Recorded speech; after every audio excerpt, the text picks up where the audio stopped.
এই দেখো আমি আজকে লিচু বানাবো, সেই জন্য দেখো আমি সুপার কেলে নিয়ে নিয়েছি। নিয়ে এটাকে একটুখানি রাউন্ড মতো গোল গোল করে নিয়ে ছোট্ট ছোট্ট করে কেটে নিচ্ছে, যাতে একটা সাইজের হয় সমস্ত লিচুগুলো। সেই জন্য দেখো, যেহেতু লিচু আমি একটু ছোট্ট ছোট্ট করে বানাচ্ছি, সেই জন্য দেখো আমি লিচুর বোটাটার জন্য যেখানে একটুখানি কাঁচি দিয়ে কাঁচির মাথাটা দিয়ে একটু ছোট্ট করে একটুখানি গর্ত করে নিলাম। আর যে সারা গায়ে ছোট্ট ছোট্ট যে ওর ইয়েটা হয়, সেই গাটা যেরকম কাটা কাটা হয়, সেই জন্য আমি একটুখানি সূচ দিয়ে ফুটো করে দিয়েছি, যেহেতু খুবই ছোট ছোট। আর এই দেখো বোটাটার মাথায় আমি একটুখানি কালো ক্লে নিয়ে সেটাকে যে সূচের সাহায্যে আমি একটুখানি আটকে দিচ্ছি।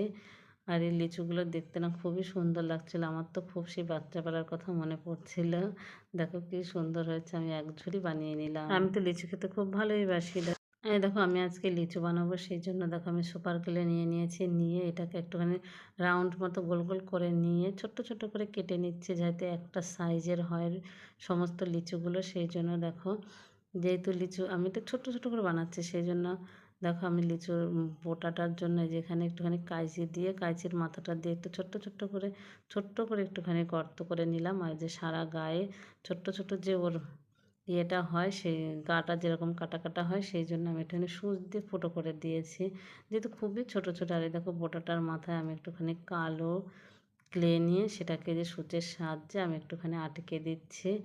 আর এই লিচুগুলো দেখতে না খুবই সুন্দর লাগছিল, আমার তো খুব সেই বাচ্চাবেলার কথা মনে পড়ছিল।